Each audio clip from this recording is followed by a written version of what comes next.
अस्सलाम वालेकुम स्टूडेंट, कैसे हैं आप? उम्मीद है कि आप सब खैरियत से होंगे। मैं आपकी 10th क्लास की टीचर मिस फातिमा। आज हम पढ़ेंगे लेक्चर नंबर 18। लेक्चर नंबर 18 में हमने पढ़ना है पाकिस्तान की शहजादी। सबक नंबर 4 है हमारा पाकिस्तान की शहजादी। आज हमने इसका खुलासा देखना है और इसके सवालों के जवाबात पढ़ने हैं। खुलासा हमारा क्या है, इसके अंदर तमाम बातें उसने क्या क्या कही हैं उसके बारे में, कि सईदानी बी का एक वक्त में बहुत दौर दौरा था, यानी बहुत ज़्यादा वो मशहूर थी। वो अच्छी अच्छी मुगलानियाँ इनके सामने कान पकड़ती थी, यानी सब लोग उनसे डरते थे। जहाँ कोई नया जोड़ा सिलता था वो वहीं पर चली जाती थी या उन्हें बुलाया जाता था। वो 11 बरस दिन की ही बेआई बेवा हो गई थी, यानी उन जो है वो शौहर उनके इंतकाल कर गए थे। जब वो बुढ़ापे में पहुंची थी तो वो बहुत तंग दस्त हो गई थी, उनके पास कोई जरिया नहीं था। और फिर उन्होंने मीर साहब के घर वाले सैदानी बी को मेहमान समझते थे, इसलिए वो मुफ्त की रोटियां तोड़ना नहीं चाहती थी। उन्हें ये बात अच्छी नहीं लगती थी। उन्होंने बच्चों को पढ़ाना शुरू कर दिया और घर के कामकाज शुरू कर दिए। रात को सोते वक्त कहानियां सुनाती थी। सईदानी भी जो थी वो पाकिस्तान से भी होकर आई थी। वहां के बादशाह ने उन्हें अपनी बेटी के जहेज को टांकने के लिए बुलवाया था। सर्दियों की एक रात थी जब पाकिस्तान जाने का वाकया वो सुनाया कि एक बार जब जीन उसे धोखे में ले गया तो वो बहुत ज़्यादा डरी, लेकिन कुछ नहीं हो सकता था क्योंकि जब कभी दोबारा जाना हुआ तो वो हंसी खुशी गई और आ जाती थी। बादशाह ने मुझे बेटी के जोड़े टांकने और सीने पिरोने के लिए बुलाया था, क्योंकि उसके बेटी की शादी थी। शादी के सिलसिले में वो रोजाना उनके घर जाती थी और फिर वापस घर आ जाती थी। मगर जो है वो जुम्मे का दिन था, वो नहाई धोई खूब आराम किया और जब उन्हें बुलवाया तो वो फौरन ही जाने के लिए तैयार हो गई। उन्होंने सफ़ेद चादर पहनी और पालकी में सवार हो गई। उन्हें महसूस होता था पालकी जो होती है वो उनका ले जाने की एक सवारी थी। उन्हें जब ले जाया गया वो जंगल में से उनका गुजर हुआ। डर के मारे पूछा कि मुझे कहाँ ले जा रहे हो? किसी ने कोई जवाब नहीं दिया, क्योंकि ये बादशाह सलामत ने बुलाया है। कोई दम में महलात दिखाई देते हैं, यानी जब ख्वाब में कोई महलात दिखाई देते हैं तो वो एक आलीशान दरवाजे पर खड़ी थी। रोशनी ऐसी थी कि दिन लगता था कि दिन निकल आया है। रोशनी फैलाने का कोई जरिया नजर नहीं आ रहा था उन्हें। और पालकी में से वो उतरी और देखा कि अंदर बहुत सारे परियां मौजूद हैं, जिसके हर दरख्त का चांदी सोने के और शाखें जो है वो और लाल उसके अंदर लटक रहे हैं। इस तरह जब वो वहां पहुंच गई उन्हें बहुत ज़्यादा इज्जत दी गई।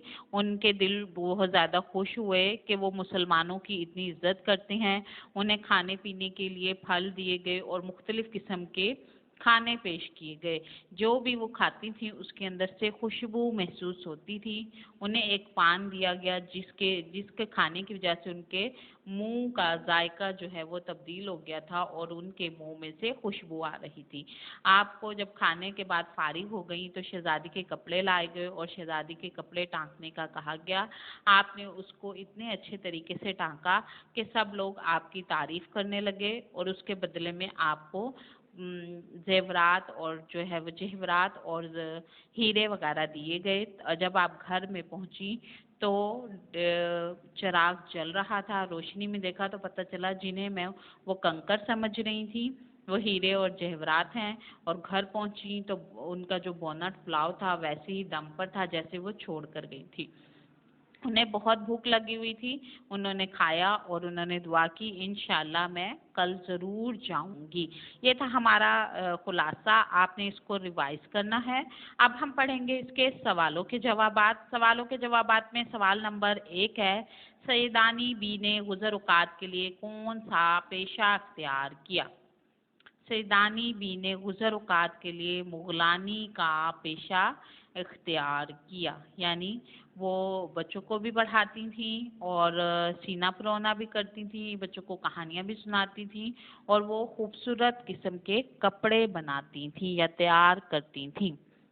दूसरा है हमारा, मीर साहब और इनकी बीवी सईदानी बी की किस बात पर बहुत ज़्यादा खुश थे? मीर साहब इनकी बीवी इस बात पर बहुत खुश थे कि सैदानी बी को बच्चों की तरबियत के लिए खुदा ने भेजा है, यानी उनके बच्चे अच्छे तरीके से परवान चढ़ रहे हैं। उन्हें कुरान पढ़ाती थी, उनको दोपहर को सीना परोना, लिखना, काढ़ना सिखाती थी और रात को कहानियाँ सुनाती थी।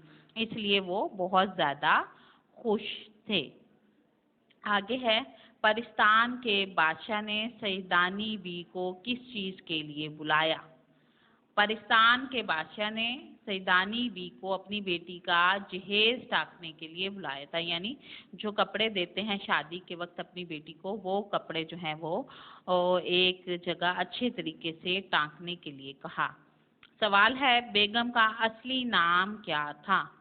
बादशाह का असली नाम जमुर्द परी था। बादशाह की जो बीवी थी उनका क्या नाम था? जमुर्द परी था। क्योंकि वो परिस्तान में रहती थी, सैदानी बी को परिस्तान में बुलाया गया था।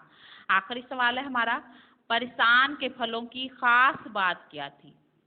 एक खूबी होती है ना, कोई भी फल खाते हैं आपको वो अच्छा लगता है, उसकी खूबी होती है।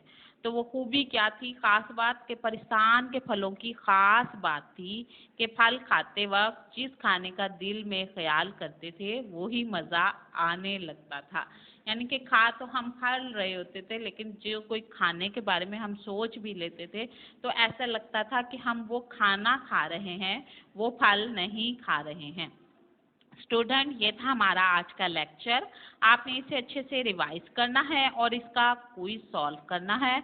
आपने इसका क्विज ज़रूर सॉल्व करना है। अगर आपको हमारे इस लेक्चर में से कोई बात समझ में नहीं आई है तो आप ज़रूर पूछ सकते हैं, हम आपको उसका जवाब फौरी देंगे। स्टूडेंट, अगला लेक्चर हमारा होगा नज़म है हम्द। इसके हम सवालों के जवाबात और अशार नंबर 1 यानी शेर नंबर 1 उसकी हम तशरीह करेंगे। आपने उसकी रीडिंग करनी है और उसका क्विज अच्छे से रिवाइज करना है ताकि हम उसके बारे में डिस्कस कर सकें। शुक्रिया, अल्लाह हाफिज़।